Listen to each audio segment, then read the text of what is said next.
Okay, let's start this explainer off with a simple analogy. Think of today's AI models like these incredibly highly trained master chefs. We are constantly obsessing over the size of their kitchens and the raw power of their ovens, their parameter counts and their raw compute. But right now, we've got a massive, completely overlooked problem with who is actually prepping their ingredients. And that brings us to a really crucial question we need to unpack today. What exactly happens when AI starts generating its own training data? Because we're moving fast into an era where AI doesn't just cook the meal, it's autonomously farming and preparing the ingredients itself. And as it turns out, it's a bit of a Wild West out there in the data fields. Because here is the dirty little secret of the AI industry right now. These models, they're truly only as good as their data. But curating that data has become completely chaotic. Right now, there is absolutely no standard way to measure if AI-generated training data is actually useful before we spend millions of dollars running it through a massive model. Essentially, everyone in the industry is just guessing. Introducing DataPrep-Bench, the new sheriff in town for data evaluation. So, this groundbreaking research paper introduces the first unified end-to-end framework designed specifically to solve this massive bottleneck. It actually benchmarks exactly how well large language models prepare training data. The framework evaluates models across 6 distinct domains. We're talking math, science, medical, finance, and law, all using identical raw sources and identical base models. And the really clever part is their shared downstream protocol. Instead of just glancing at the surface-level text to see if the generated data looks pretty, they literally fine-tune a model on it and test its real-world performance on established benchmarks. To properly understand how this works, we kind of have to break it down into 2 main tracks. Continuing our chef analogy, track 1 is data construction. This is the actual farming, extracting, and prepping of those ingredients. Track 2 is quality evaluation. Think of this as the critical taste test where we score the data to predict its actual training value long before we ever fire up the ovens. Track 1, data construction, turning raw domain sources into training data. So, data construction tests how raw, untrainable materials, like dense expert textbooks or hundreds of pages of technical manuals, are transformed into structured, supervised training data that an AI can actually learn from. To tackle this, the researchers built this awesome new hero tool called Data Construction Skill. Instead of just asking an AI to read a book and write questions using a single massive prompt, they break it down into explicit, reusable steps. Step 1 smartly chunks the source text so it's digestible. Step 2 generates concept, reasoning, and case-based Q&A pairs strictly from those specific chunks. And Step 3 applies rigorous filtering and validation. Basically, it forces the AI to stay perfectly grounded in the actual textbook, virtually eliminating those random hallucinations. The researchers really put this to the test against a sheer variety of methods.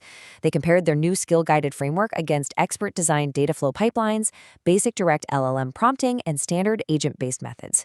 They really wanted to see which approach prepped the best data across complex, unforgiving domains like finance and law. Because let's be real, in those fields, a single hallucination can completely corrupt your entire dataset. Track 2, quality evaluation. Predicting data value before training. Okay, but once we've constructed all this data, how do we actually know if it's any good? Enter the second hero tool born from this research, DAS, or the Distributional Alignment Score. This track is all about predicting the actual value of these daughter ingredients before we feed them to a multi-million-dollar AI model. Without getting bogged down in heavy math, the core concept is actually quite elegant. DAS estimates how useful a dataset will be by measuring the distance between your candidate data and a perfect target proxy, which is essentially just a gold standard dataset for that specific domain. It checks if the feature distribution of the new data aligns with that highly curated anchor dataset. The closer they align, the higher the score, and theoretically, the much better the downstream performance. The plot twist: surprising data test results. All right, wake up and pay close attention here because we're hitting a massive plot twist. The researchers took all this generated data, scored it, and actually trained models end-to-end to see what would happen in reality. So I'm going to pose the million-dollar question directly to you. Does adding perfectly formatted, AI-generated synthetic domain data make models smarter? Your intuition probably screams yes. More data obviously equals a better, more knowledgeable model, right? Absolutely wrong. Here is the shocker, straight from the research paper itself. Adding synthesized domain data often hurts downstream performance. Let that reality check sink in for a second. Blindly throwing AI-generated domain data at a model doesn't just fail to help. It actively degrades the model's performance compared to not using it at all. When you actually run the numbers, the results are wild. The researchers tested a basic general instruction dataset called Dolly 15K as their baseline. When they added fancy synthetic math data from various AI generators to it, the score actually dropped from 36.6 down to 35.8. In science, it plummeted from 13.2 to 9.3. The basic baseline, with zero domain-specific synthetic data, outperformed the models trained with the extra, seemingly helpful data. It proves that more synthetic data is absolutely not a safe default assumption. Which really proves that most surface-level quality metrics are completely failing us. They might say data looks good, but it still ruins the model.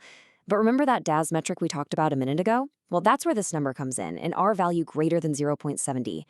DAS was literally the only metric tested that successfully cleared this high Pearson correlation score simultaneously across the math, science, and medical domains. It accurately predicted which datasets would actually help the model, proving that its distributional alignment approach works perfectly where basic heuristics just completely fail. Future of AI data. Why this matters to you. So let's bring this all together. This isn't just some dry academic exercise. It fundamentally changes how the industry builds the everyday AI tools that you and I rely on. Better data prep means smarter, cheaper, and far more reliable AI.